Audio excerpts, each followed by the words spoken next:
자유한국당이 좀 주목할 만한 이슈가 뭐냐면 징계위가 열려요. 여기에 회부된 사람은 여러분 잘 아시죠? 류여해 최고위원. 그리고 류여해 최고위원의 대변인 같은 역할을 해왔던 정준길 전 대변인. 두 사람이 오늘 회부가 됩니다. 근데 실은 여러분 크리스마스 사이에도 그 평화의 성탄절에도 류여해 홍준표 류여해 두 사람의 장외신경전은 계속됐어요. 먼저 홍준표 대표가 아직도 틈만 있으면 그 틈을 비집고 당에다가 연탄을 피우면서 해악을 끼치는 사람이 있다. 이렇게 SNS에 올렸습니다. 연탄가스 정치인이 있다. 연탄가스 정치인이 있다. 이러자 류여해 최고위원도 지지 않고 주모가 주막에다가 연탄을 피우고 탈출을 해버리면 거기서 낮술 드시던 그는 어떻게 되겠는가 이렇게 올렸어요. 주모가 이제 홍 대표가 지난주에 류 최고위원 가리켜서 한 말이잖아요. 그렇죠. 예. 이렇게 설전이 이어지고 있는 상황. 예, 뭐 이런 상황이니까 이제 홍 대표 입장에서는 최고위원회에서 유해 대표를 제거해야만 최고위원회를 잘 끌고 갈 수가 있겠죠. 그럼 결국 징계에서 할 수 있는 것은 이제 제명 처분을 해야만 최고위원 자격을 박탈할 텐데. 징계위에서 할 수 있는 단계가 4단계 정도 있잖아요. 경고부터 시작해서. 근데 제명이 돼야지만 최고위원에서 탈락입니까? 아예. 자격 박탈이죠. 그런 정도 할 만큼 유해 의원이 이제 해당 행위를 했는가 이걸 봐야 되는데 해당 행위라기보다는 홍준표 대표하고 뭐 맞서 싸운 정도밖에 없어요. 그럼 이제 홍준표 대표나 지금 징계위가 만약에 제명 처분까지 강하게 간다면은 이것은 이제 짐이 곧 당이다 이렇게 되는 거죠. 그래서 거의 독재 정당으로 가는데 강력한 지도 체제를 갖추겠다 하는 거죠. 그래서 이 징계에서 어떤 결론을 내리느냐가 지금 자유한국당의 당의 성격과 미래에 나아갈 방향을 보여준다 이렇게 봅니다. 오늘 굉장히 상징적인 거다. 그렇습니다. 아마 이준석 위원장이 이 자유한국당 쪽 소식에는 더 정통하실 텐데 어떻게 지금 관측들이 나오고 있어요?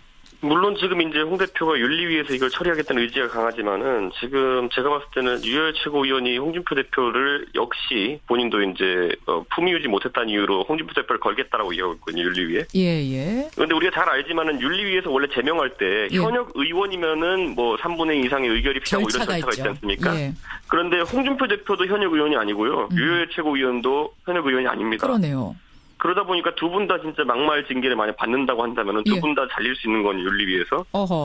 그렇기 때문에 저는 뭐 그런 부분이 있어가지고 과연 서로 제소했을 때 어떻게 될 것인가도 약간 궁금해지긴 하고요. 왜냐면 아까 말했듯이 품위 유지가 지금 유일한 문제인데 그 부분에 있어서는 제가 봤을 때 뭐 유여해 최고도 최근에 실수를 뭐 포항 지진이나 이런 것 때문에 하긴 했지만은 홍준표 대표도 과거에 후보되기 전에도 좀 한 실수도 있거든요. 그렇죠. 이런 것도 윤리위에서 어떻게 판단할지. 왜냐면 윤리위라는 건 상당히 뭐 사법부가 공정성이 결여되면은 그때부터 사법부가 아닌 것처럼 윤리위도 마찬가지거든요, 당에서.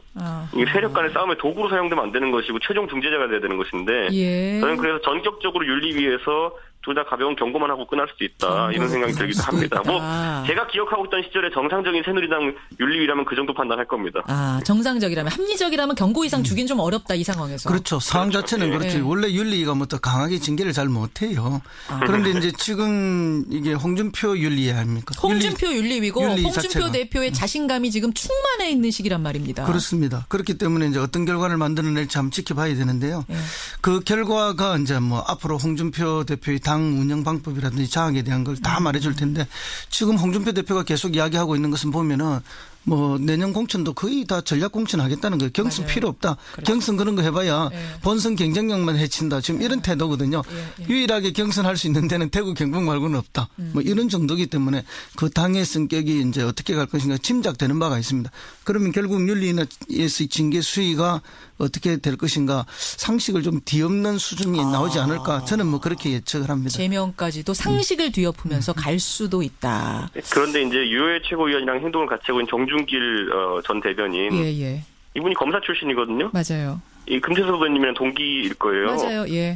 그런데 이 정준길 대변인 저도 이제 친하게 알지만은 이분이 절대 이런 걸 묵과할 분이 아닙니다. 가만히 있을 사람이 아니다. 분명히 법원 갑니다. 이렇게 되면은 소송 들어갑니다. 근데 정당 싸움에서 법원 가는 건 별 의미가 없어요. 이미 정치적 행위이기 때문에 정치적으로 다 지나가고 나면은 지금 뒤에서도 말씀드리겠지만은 국민의당 지금 뭐 가처분 신청했잖아요. 그거는 그냥 정치적으로 쇼잉일 뿐이지 뭐 결정돼서 가버리고 나면은 뒤에 일어나는 일은 아무런 의미가 없어요. 알겠습니다. 이건 좀 지켜봐야겠네요. 자유한국당 오늘 징계위 열립니다. 어쨌든 그 와중에 홍준표 대표가 상한가라는 거.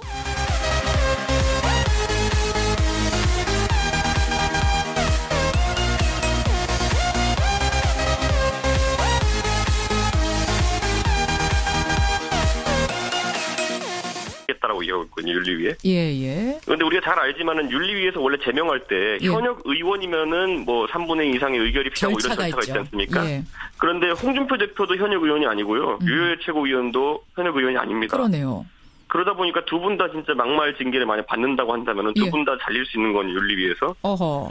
그렇기 때문에 저는 뭐 그런 부분이 있어가지고 과연 서로 제소했을 때 어떻게 될 것인가도 약간 궁금해지긴 하고요. 왜냐면 아까 말했듯이 품위 유지가 지금 유일한 문제인데 그 부분에 있어서는 제가 봤을 때 뭐 유효 최고도 최근에 실수를 뭐 포항 지진이나 이런 것 때문에 하긴 했지만은 홍준표 대표도 과거에 후보되기 전에도 좀 한 실수도 있거든요. 그렇죠. 이런 것도 윤리위에서 어떻게 판단할지. 왜냐면 윤리위라는 건 상당히 뭐 사법부가 공정성이 결여되면은 그때부터 사법부가 아닌 것처럼 윤리위도 마찬가지거든요, 당에서.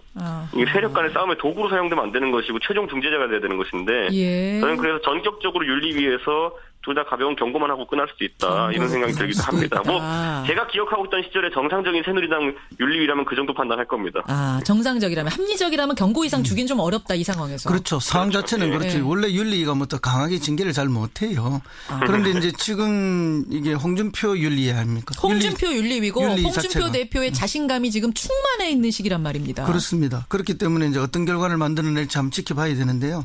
그 결과가 이제 뭐 앞으로 홍준표 대표의 당 운영 방법이라면서요.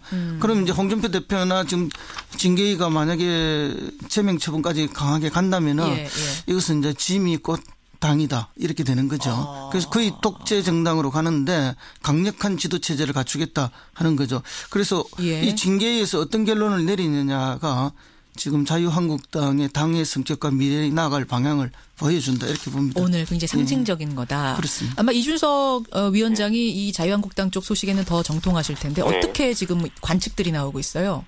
물론 지금 이제 홍 대표가 윤리위에서 이걸 처리하겠다는 의지가 강하지만은 지금 제가 봤을 때는 유효 최고위원이 홍준표 대표를 역시 본인도 이제 품위 유지 못했다는 이유로 홍준표 대표를 걸게. 오늘 자유한국당이 좀 주목할 만한 이슈가 뭐냐면 징계위가 열려요. 여기에 회부된 사람은 여러분 잘 아시죠? 류여해 최고위원. 그리고 류여해 최고위원의 대변인 같은 역할을 해왔던 정준길 전 대변인.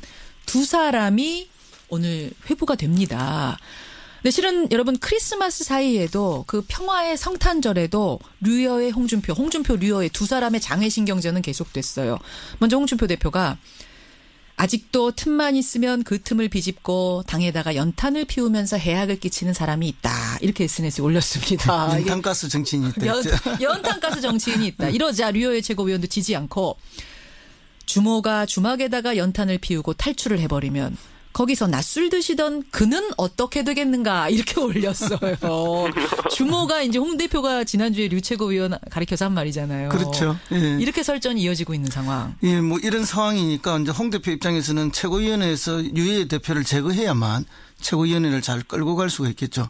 그럼 결국 징계에서 할 수 있는 것은 이제 제명 처분을 해야만 최고위원 자격을 박탈할 텐데. 징계위에서 할 수 있는 단계가 4단계 정도 있잖아요. 경고부터 시작해서. 근데 제명이 돼야지만 최고위원에서 탈락입니까? 아예. 자격 박탈이죠. 그런 정도 할 만큼 유해 의원이 이제 해당 행위를 했는가 이걸 봐야 되는데 해당 행위라기보다는 홍준표 대표하고 뭐 맞서 싸운 정도밖에 없어요.